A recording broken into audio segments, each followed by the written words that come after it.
It's always exciting to see a new face on the market. Or, in this case, a few very old familiar ones branching out into smartphone territory. The iconic ThinkPad laptop brand can be traced back to IBM in the 1990s. Lenovo later acquired it as part of IBM's personal computer business in 2005. Motorola Mobility, another legendary company that changed hands to Google ownership in 2011 and then joined Lenovo's ranks in 2014, was also involved in the creation of the ThinkPhone. Of course, this is an oversimplification of the timeline and depth of the various acquisition events, but the Motorola ThinkPhone is unquestionably one of the outcomes of this illustrious history. So what we have here is a one-of-a-kind product introduced by Lenovo and imbued with traditional ThinkPad aesthetics and some features, as well as created by Motorola for the actual phone guts and the Android OS. Most of you are probably familiar with the ThinkPad laptop line's iconic black and boxy design. It has survived to this day, albeit in a highly modernized form. However, the original inspiration is still alive and well. That is derived from the Japanese bento lunchbox. The ThinkPhone, on the other hand, isn't nearly as boxy. It has curves, just like a modern ThinkPad laptop, especially on the back of the device, where the back panel folds into the middle frame. The shape isn't particularly unusual for a modern phone, but the carbon fiber pattern is unmistakably ThinkPad. The ThinkPhone almost appears to have a pre-applied skin on the back, but it's a little fancier than that because it has a fine texture to it as well. In our opinion, the ThinkPhone logo on the back is very well done. It is embossed on the back and sits on its own layer. Unfortunately, unlike on some ThinkPads, the little red dot in the eye does not light up. Except for the fact that it is a real fingerprint magnet, nothing about the ThinkPhone's frame stands out. It is made entirely of metal. Despite this, the design team was able to incorporate another iconic aspect of the ThinkPad design, a bright red accent on an additional programmable button on the phone's left side. It even has a textured top side, similar to the well-known track point on ThinkPad laptops. When we turn the phone around to the front, we notice that there are very few bezels around the display. Despite this, Motorola was able to fit a couple of sensors in the top frame on the left side of the earpiece. The selfie punch hole is also quite small and not too obtrusive. The display is undeniably one of the Motorola ThinkPhone's highlights. On paper, it appears to be quite impressive. A 1080 by 2400 pixel resolution on a 6.6-inch diagonal equates to a density of around 399 ppi in person, which is perfectly crisp and sharp. Motorola's display is extremely bright. In bright outdoor conditions, we obtained 514 nits on the slider and an impressive 1069 nits. The ThinkPhone's display supports HDR10+. It claims decoder support for HDR10, HDR10+, and HLG in software. There is no Dolby Vision. Surprisingly, the Netflix app does not report any HDR compatibility, but this could be resolved with a Netflix update. We are also pleased that the ThinkPhone has received the highest possible Widevine L1 DRM certification, allowing streaming services such as Netflix to offer full HD streams to fully saturate the display resolution. The Motorola ThinkPhone, as previously stated, has a 144 Hz refresh rate display. It has 4 refresh rate options in settings: 60 Hz, 120 Hz, 144 Hz, and auto mode. The Motorola ThinkPhone has a powerful 5000 mAh battery. That's reasonable given the 8.3mm profile and 188.5 grams weight. The Qualcomm Snapdragon 8 Plus Gen 1 has already proven to be an efficient chip and performs admirably in the ThinkPhone. Off-screen and on-screen test results are both excellent. The phone comes with a 68-watt charger. The ThinkPhone, being essentially a Motorola phone, runs a very clean version of Android 13 with just a few Moto mods on top.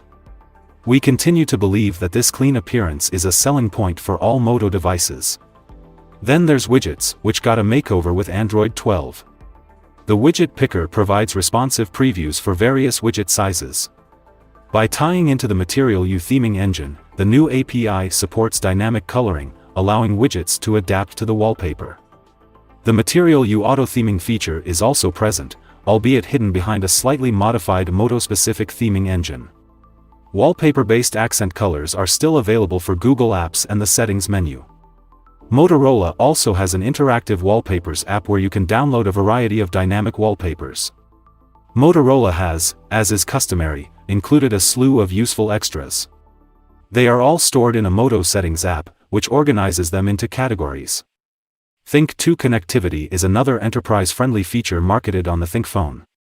It implies that the ThinkPhone and a Lenovo ThinkPad laptop can communicate seamlessly. However, it appears to be based on the familiar Motorola Ready for Platform at its core. Motorola's Ready for Platform enables a wide range of use cases that place the phone at the center of a big screen experience. When you connect a TV or a monitor, you can get a Windows-like environment, play a game on your phone, display it on the external screen, or even have a video chat on a larger display.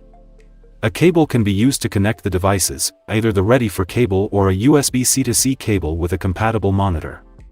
You can also connect wirelessly to a Miracast-capable display. The Qualcomm Snapdragon 8 Plus Gen 1 chipset powers the Motorola ThinkPhone. Because it does not use Qualcomm's most recent and greatest chip, the phone appears to have been in development for some time.